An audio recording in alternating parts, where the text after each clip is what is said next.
Why are you wearing that grey jumper?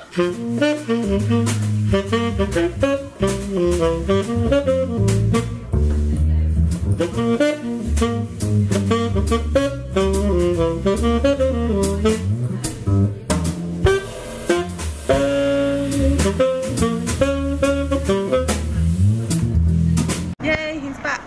Greetings from Hitsville, USA, Dan. Welcome back. Today, I have a very, very special coffee with Dan. So let's roll that intro.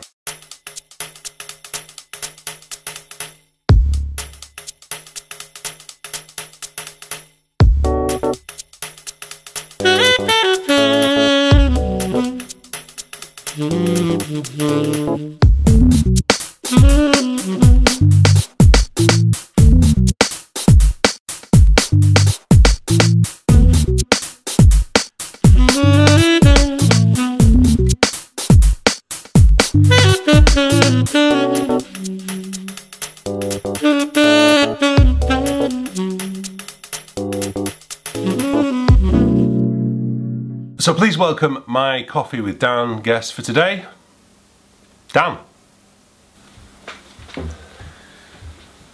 Why are you wearing that grey jumper? People like the grey jumper. You know, read the comments on YouTube, man. Yeah, but it's June. Yeah. Anyway, Dan, thank you very much for joining me. Okay. You do realise how much editing this is going to take, don't you? So, Dan, when did you first pick up the saxophone? I first picked up the saxophone the 14th or 15th of February 1991 at Stanley County Primary School in Thornton in Lancashire. It was an Amati tenor saxophone. It cost £495. It was made in Czechoslovakia, which is a country which ceased to exist not long after I started playing. What new belief, behaviours or habits have you done in the last 3 or 4 years that have made a difference to the way you go about your life? The 5-minute journal, it asks you every morning to list 3 things that you're thankful for, and that has been really, really powerful for me to have to sit down and be conscious, and the first thing I'm really doing in the morning is answering 3 questions about what I'm thankful for has really helped me prioritize what's important in my day and to try and be more positive as I go through the day. Okay, cool. Which purchases of less than £50 have made the biggest impact to your life in the last 6 months? So the system I've got cost me absolutely nothing, although I do wish I'd kept hold of my Technics decks that I had when I was DJing. It made me sit down and listen and really appreciate music again, which is something I'd almost lost the art of doing. What's your biggest failure or favourite failure that has had an impact? I know why people find that question hard when I'm doing Coffee with Dan with them, but I would probably say when we moved to Northern Ireland, and the fact that I thought that I'd been living in London for 2.5 years before I arrived there, and I'd been in New York before that, would count in my favour. Actually, it didn't count in my favour at all. In fact, it made people less likely to employ me because they were fearful of me. And it really taught me an awful lot about having to build relationships with people first and foremost. And kind of just people skills that really, really taught me a lot. There you go. Make sure you check out Dan's website and social media channels, and subscribe to his YouTube channel as well. See you later, Dan. Oh, I hope that was as much fun to watch as hopefully it will be to make it. That was just a different start. I've got some brand new Coffee with Dans coming out in the next few weeks. I'm going to do Q&A over the weekend, but I just kind of wanted to do that Coffee with Dan. I felt it was only fair of me to ask those questions of myself, as I ask them so often of other people.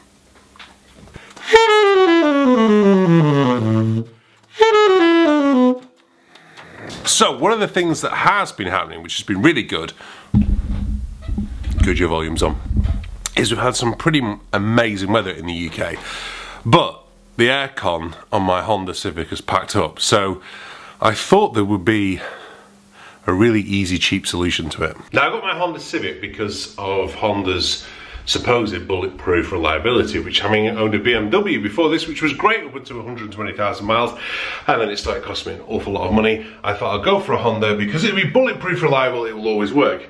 Sadly, because we've been through the winter, I haven't expected to be able to use the aircon. We've had some belting hot days recently and the aircon's not worked. The garage said, oh, it'll take the front bumper off and everything else like that, but thanks to the joys of the internet, I think I found a fix for just 25 quid. So the car is really hot right now, and I'll show you how the aircon's not working and how the compressor unit isn't moving. So I'm not sure if you can see in there, but basically under the alternator, the aircon compressor is not turning. I don't think I can show you that well.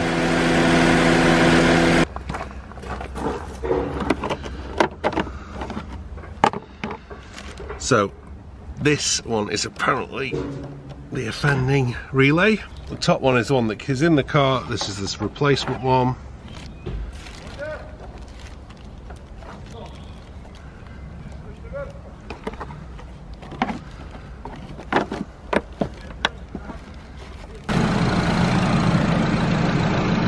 But of course, when it comes to cars, it wasn't cheap, it's not easy, and it needs a new compressor. And oh, I'm not very happy about that. But I am happy that I think I've figured out a way I can have CarPlay in that car, which has really cheered me up a little bit. It's just going to cost even more money. Anyway, I want to get on with a little bit of practice before I have to go and pick the kids up from school. I've got them on my own tonight, which means I was kind of going through that edit of that coffee with Dan, and sorry, it was so difficult to do, and I just got to this point where I was just like, okay, we're just gonna have to cut that there. The other Dan kept interrupting me all the time, or was I interrupting him?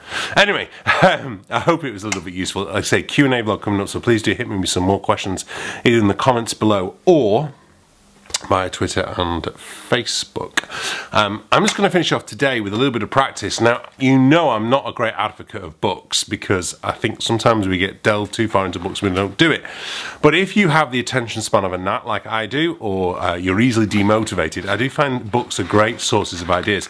And for my birthday present from Kate and the kids, I got this fantastic Jerry Bergonzi book, and I am going very, very slowly through it. It's essentially, particularly at the start, just dealing with the bebop scale. And for the first 2 chapters, or the first bits I've read anyway, we've been dealing with 2 bebop scales. The dominant bebop scale, which I've spoken about before many times, but that's basically a major scale with an added flattened 7th. Usually played descending, but you can play it up. And the major bebop, which is the major scale with an added sharp 5th. What I like about the major one, and what Jerry goes into, is how you can take the major one and then play it off each degree of the scale and you get a different sound.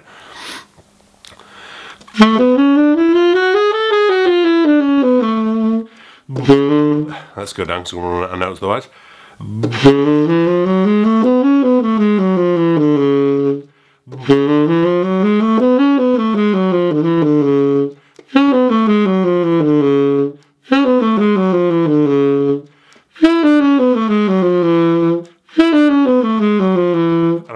The major one off the 6 gives a real diminished feel to it.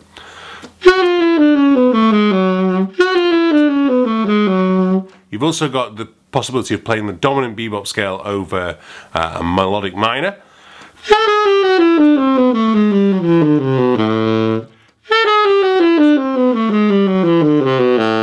It's a really, really great way of practicing. It's something very, very simple in principle. I mean, actually, there's an awful lot to practice there, and it comes with some great backing tracks as well. So, definitely, Inside Improvisation Series. This is Volume 3, not Volume 5. Did I say Volume 5 before? Anyway, Volume 3, Jerry Bergonzi. It's certainly one of the few books that I will recommend to people to get. The difficulty with books, and I've said this before, is that you get the book, you read through it, you might have what I've termed before IBS, Intelligent Bloke Syndrome, Intelligent Girl Syndrome as well. But you read it through, you understand it in here, you think, I've got that principle, but it never comes out on the bandstand. And that's because it's one thing understanding it, especially as an adult player, you can understand the concept and the principle behind it. But you know, you've got to be able to play your bebop scales 1, 2, no, suddenly land on a bebop scale. So it's kind of like 1, 2, or A flat B scale. You've got to be that quick at it, because if you have to think, oh, hang on a minute, I've got to play G flat, that's gone. And that's the deal with these bebop scales. It's been, and also being able to play them off different degrees of the scale, because that's something I haven't spent a lot of time. If you go back, I think it's in this vlog here, I dealt with this exercise.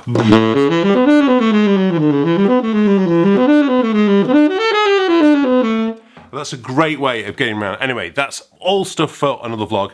Thank you very much for watching today. I'm easing my way back in, as I say, Q&A at the weekend. Please do make sure, if you don't already and you're new here, hit that subscribe button. Check out this video. It's a special one, and this is what I was up to this time 2 years ago. So make sure you check that one out as well. Thank you for watching. Let me know what you think. Bye-bye.